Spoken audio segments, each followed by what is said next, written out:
मैं शक नहीं कर रही तुम पे, बस बहुत फ़िक्रमंद हो रही हूँ। अगर साद को ये बात पता है तो शाहनवाज़ अंकल को तो लाज़मी इस बात का इल्म होगा, और वो तो वैसे ही तुमसे इतने उखड़े-उखड़े रहते हैं। और सानिया, तुम मेरी शादी पे भी चली गई थी, एयरपोर्ट भी नहीं आई मुझे सी ऑफ करने, मेरी कॉल्स भी नहीं उठा रही हो। सब ठीक है ना? और सुमेरा, इतनी दूर जाकर तुम यहाँ की फिक्र छोड़ दो। नई नई शादी हुई है, बस एंजॉय करो ना तुम। साद के फ़ोन कॉल्स ख़त्म हो तब कुछ एन्जॉय करूँगी ना। उन्हें कहो कि ये वेलफेयर डिपार्टमेंट का मामला है, वो क्यों इतनी टेंशन ले रहे हैं फिजूल में। हाँ, तुम सही कह रही हो, लेकिन उसका केस ऑन्कोलॉजी डिपार्टमेंट का था, तो कहीं न कहीं साद पे भी बात आ सकती है। खैर, अब मैं बस तुम्हें ये कहना चाहती हूँ कि तुम बिल्कुल फ़िक्र नहीं करना, कुछ भी हो, I am on your side, ठीक है? Thank you Sumera. तो ख्याल रखना तुम, और डॉक्टर साद का भी। हाँ, और तुम बिल्कुल फ़िक्र नहीं करो। मैंने काफ़ी हद तक तो साद को समझा दिया कि किसी कंस्पिरेसी पे बिलीव नहीं करें। तुम बिल्कुल बेवकूफ़ नहीं हो, बहुत समझदार हो और ऐसा कुछ नहीं करोगी। चलो मैं रखती हूँ। खुदा हाफ़िज़। खुदा हाफिज।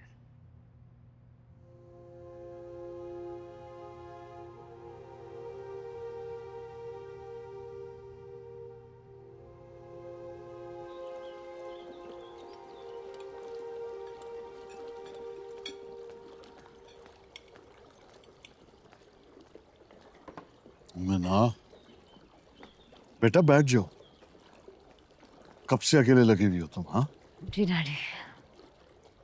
कि एक बात बहुत अच्छी है हमारी बहू की, घर, क्लिनिक, हॉस्पिटल, सब रिस्पॉन्सिबिलिटीज के पास से अकेले संभाला हुआ है। बल्कि हम लोग तो परेशान होते हैं कि हाउ इज शी मैनेजिंग। वो जब से फरीन का कैंसर डायग्नोज हुआ है, believe me, she has taken every bit of responsibility on herself. Cancer? अल्लाह रहम करे, मगर आपने किसी को बताया भी नहीं। आप क्यों सब लोगों को परेशान कर रहे हैं? दरअसल आप लोग शादी की तैयारियों में मसरूफ थे ना, तो शायद इसलिए। सानिया को हमने ही मना किया था कि आप लोगों को परेशान ना करें। लीजिए ना।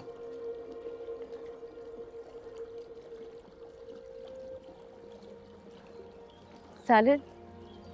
तुम्हें किसी के भी प्रेशर में आने की जरूरत नहीं है, ना अपने पेरेंट्स की ना मेरे पेरेंट्स की। Listen, these guys, they have a way to manipulate us. और अगर अब हिम्मत कर ही लिए तो चलते हैं, कुछ बदलने वाला नहीं है यहाँ पे।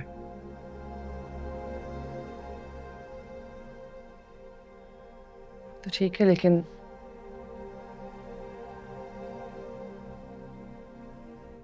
गलती हो गई है मुझसे।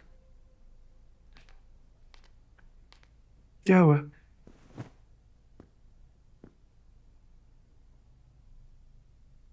हिम की बहन के लिए मैं इतनी जज्बाती हो गई कि अपनी बहन के बारे में सोचा ही नहीं। तुम ऐसा क्यों सोच रही हो? तुमने सोचा तभी तो शादी छोड़कर फहीम को रोकने गई थी ना। यही तो बात है, शादी तक का सोचा, शादी के बाद नहीं। अब तो हो गया ना, तुमने कुछ गलत नहीं किया, पछताने की जरूरत नहीं है। और डॉक्टर साहब अक्लमंद आदमी है, आई होप वो चीजों को मिक्सअप ना करें। यो, अगर ऐसा ना हुआ तो?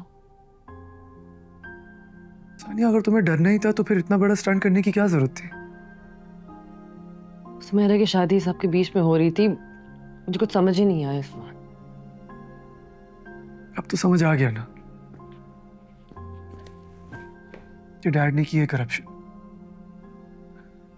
देखो, इसलिए मैं कह रहा हूँ कि चलते हैं अपना अलग घर बनाते हैं, और हम लोग वहां जाएंगे जहां हमें किसी की वजह से लड़ना ना पड़े।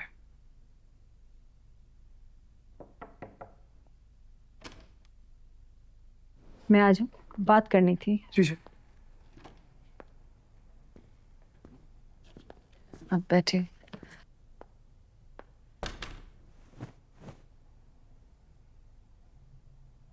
अभी अभी फरहीन के कैंसर का पता चला।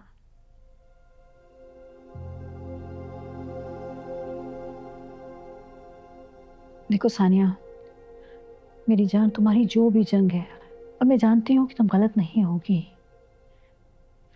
लेकिन बात हमेशा सिर्फ सही और गलत की तो नहीं होती ना। हमारी जिंदगियां ही ब्लैक एंड व्हाइट नहीं होती। क्या आप चाहते हैं कि हम यहीं रुक जाएं, है ना?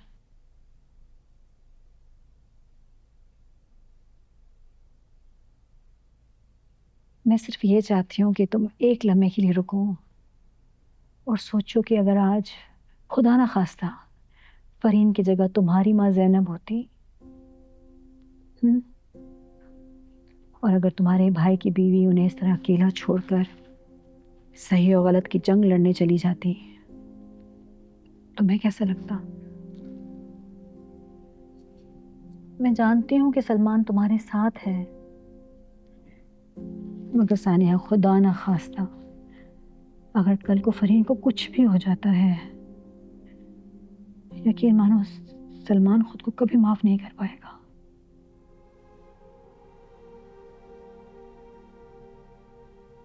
क्योंकि माँ की तकलीफ से निकली हुई आह बेटों के दिलों से कभी नहीं जाती, कभी भी नहीं।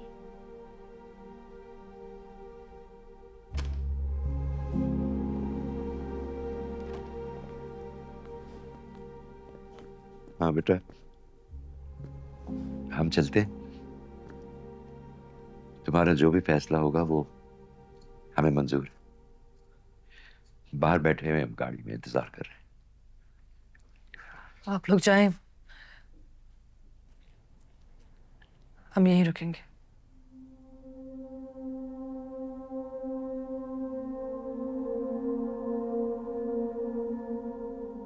जीते रहो बेटा,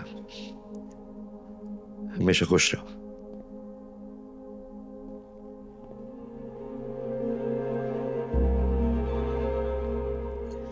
मुझे पता था कि मेरी अच्छी बेटी बिल्कुल सही फैसला लेगी।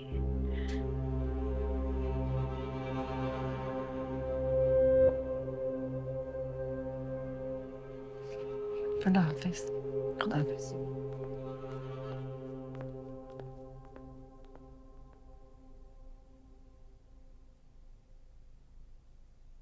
सीरियसली सानिया?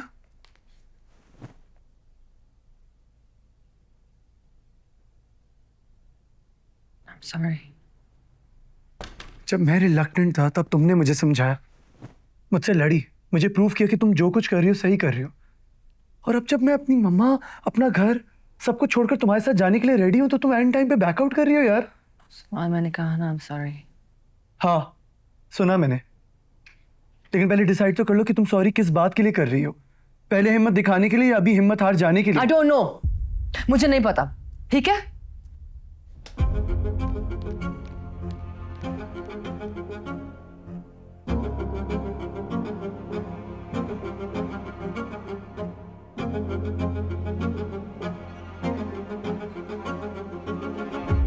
चांद